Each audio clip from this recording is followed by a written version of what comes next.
Welcome back to Learn SKN, and today we're going to continue looking at the May-June 2022 Paper 2 for POB, for CSEC POB.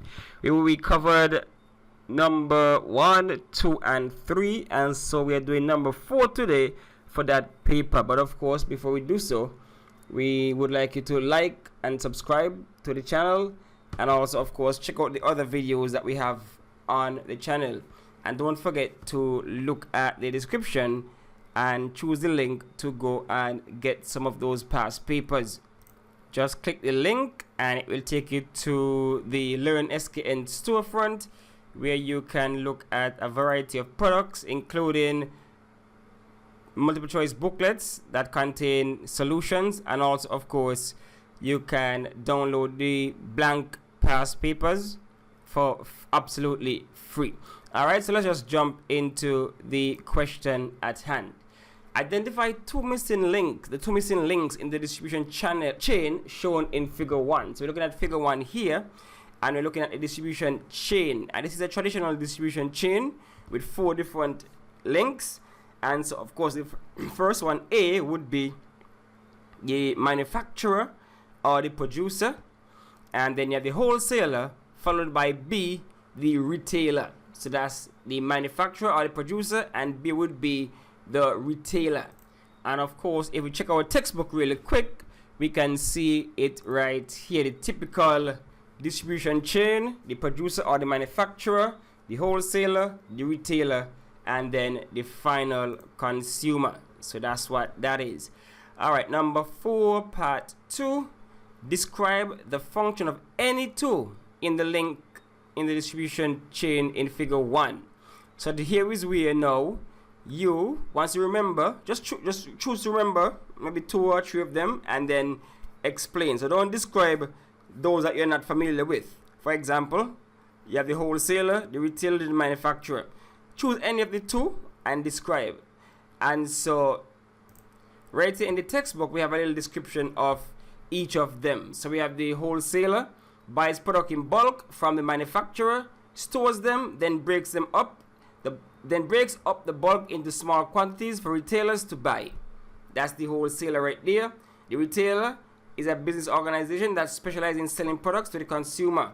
So what they do now, they buy from the wholesaler and they break them up into small quantities and they sell them to the final consumer. And so in a retailer, there'll be things like the supermarkets and those little shops. Those are retailers, and one of their function is to buy from the wholesaler, break them up into smaller quantities, and sell them to the final consumer. And of course, this table outlines the functions and benefits of the wholesaler, the retailer.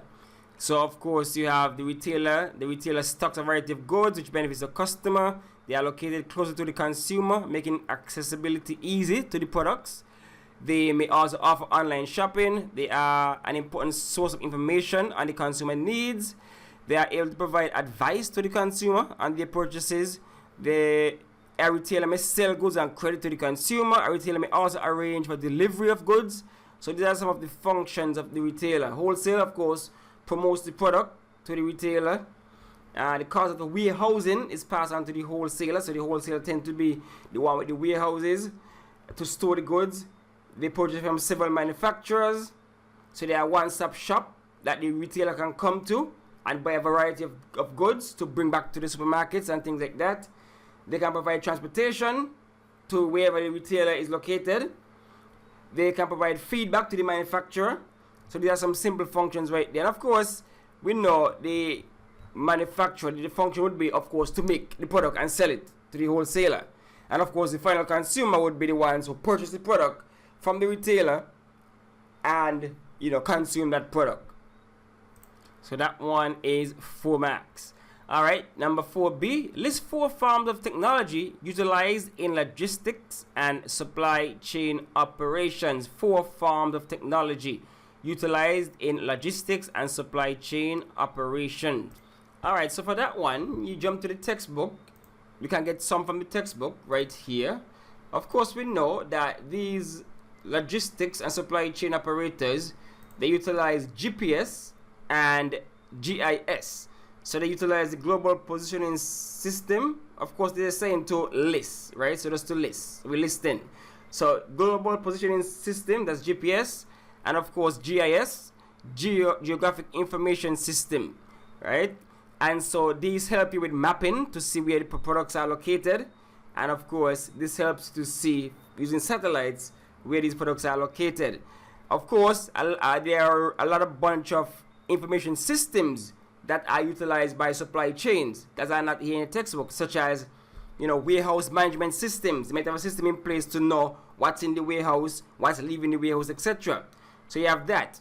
Then you have, of course, RF tags, RFID. We use radio frequencies to find out, to track various products and items. You can use RF tags, RFIDs, and of course a barcode system. You have a barcode system where you can scan the barcode and get to inventory, put whatever is being transported in inventory, so you know where it's located, the last place it was scanned, etc. So how much we list just now? GIS, GPS, warehouse management systems, barcode systems, robotics, because a lot of these companies, they utilize automation robotics. You would realize that if you look at the web, the internet, you see even in Amazon warehouses, you see robots are the ones who go and fetch some of the items that have been ordered. They are the ones who kind of tag the boxes, fill them up, that kind of thing, load things, take them off. So robotics automation is used in these systems. What else is in what other internet they use? Technology, of course, e-commerce. That's where you do business online. You are conducting business via the internet, and so you know a lot of these these companies like FedEx and DHL and those things, you can jump onto their platform, track your packages and things like that. You can use these things and you can reach out to them via the internet. Of course, you have other forms of technology being utilized, such as Portnet, right? That's a technology used to, it's an online portal where you can track boats and know where they are, where was the last port of call, etc., those kind of things. You can use the Portnet system to track the location of these boats and things like that. So all those are technologies that can be utilized from with the supply chain and logistics. I mean, there are a lot more you can do research on. There are a lot more out there, but these are just a few that we have listed. So just like that, you can get your 4 marks for that question. Alright, so moving on to the next question. That's number 4C. Outline 2 benefits of information technology to logistics and supply chain operations. Outline 2 benefits of information technology to logistics and supply chain operations. Just 4 marks, so outline, you need a sentence or 2 for each of them. So let's go. So right off the bat, we understand that information technology can be used to benefit these supply chain operations. For example, time saving. Using information technology, you can save time when you properly route the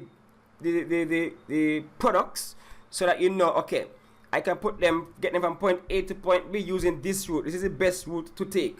Like for example, let's say you are in a delivery truck and you want to use GPS or GIS or whichever technology, even Google Earth or anything like that, or whatever GPS system you have in your vehicle. You can use that to get the fastest route to your location. If you're delivering the package, the fastest route to your location can be tracked in this technology.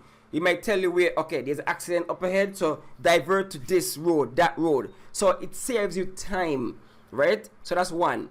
Ultimately, it saves you money, right? It's a cost-saving measure for the same thing I mentioned just now. Imagine if you did not know that the traffic might be tense up there.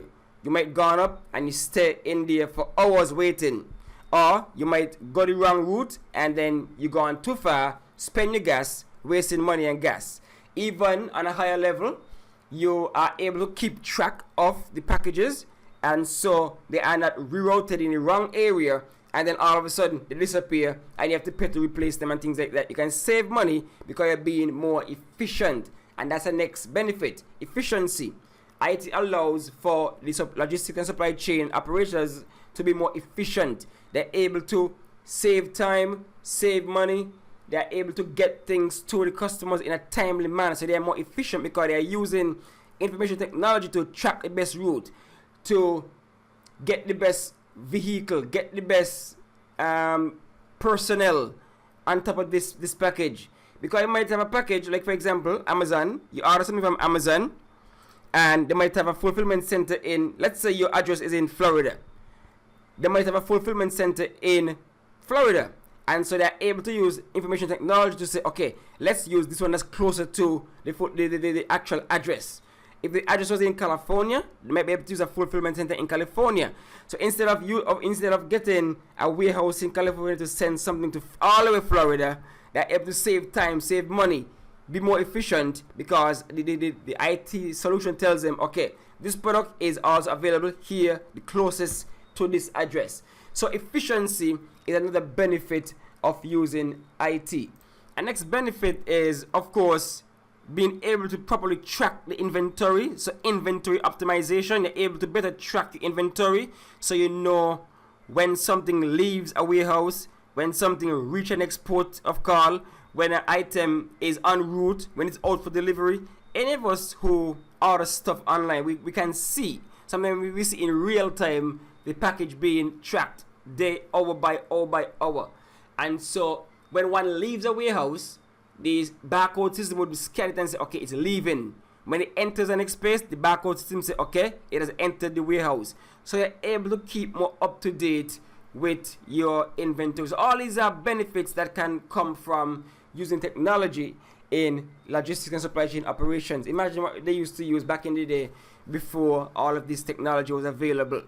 So this question is a very nice question. It allows you to apply what you already know to the question. So it's not going to be found in the textbook just like that, right? You have to apply what you already know so that you can answer this question properly. Number 4D, Alex is in the business of importing exotic food items for several local restaurants and hotels on the island.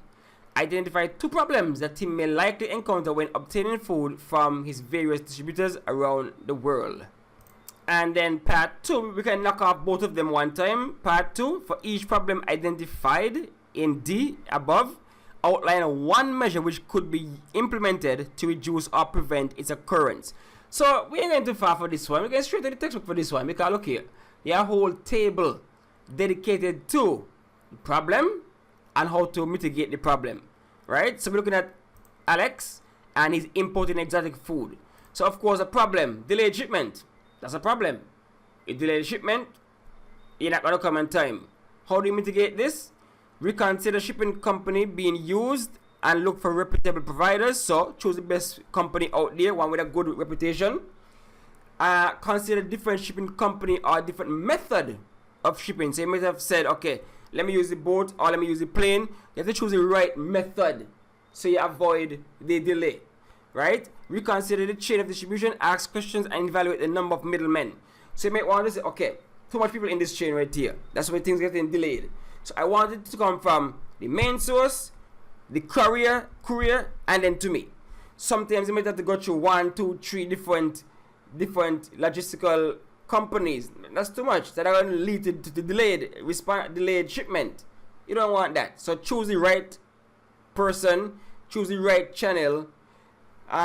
Of course, consider different methods of shipping, and of course, reconsider the method, as I said before, of transportation. So delayed shipment, you can use these mitigation measures to try to prevent it from happening.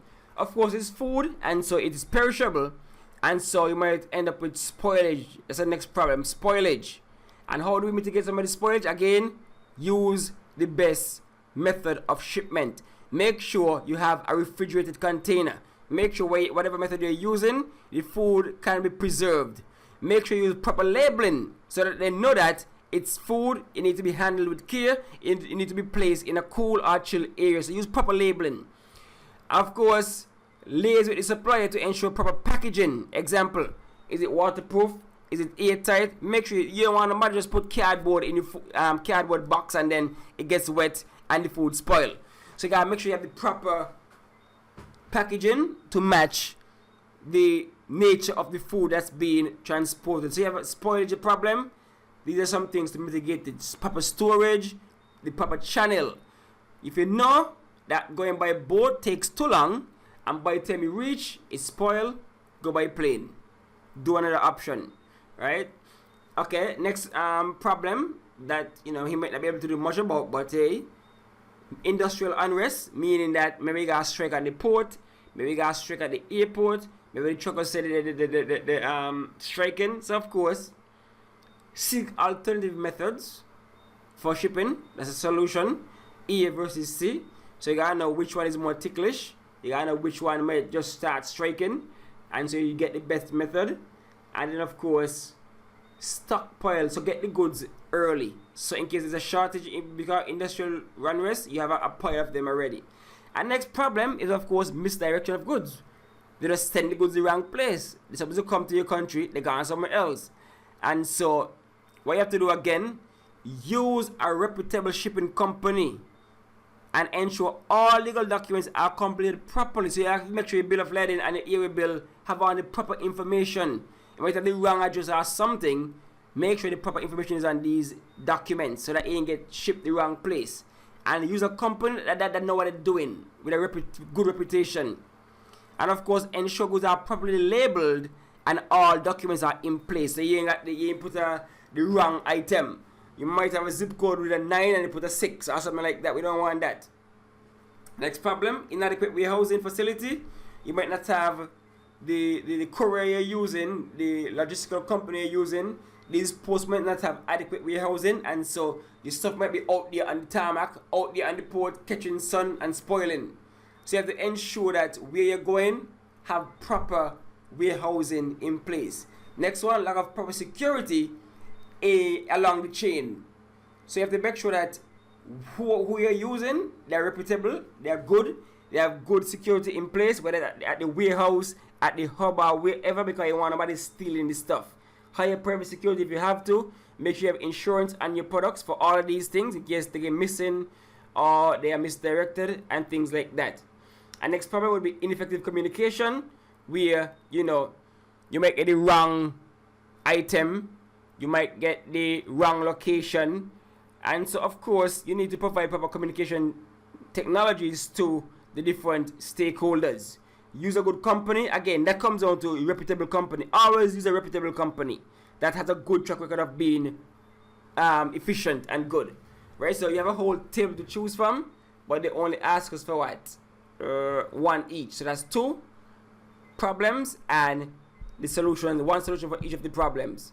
And just like that, we have 6 marks. And that is the end of question number 4. You know what to do. Subscribe, of course, so that you know when we drop question 5, which will be in short order. So thanks for watching, thanks for listening. Share, look at the other videos on the channel, buy the book if you want with the past papers, get the free ones. This past papers are already available on the same website I showed you. Grab it, do it, so you're ready for the exams when they arrive.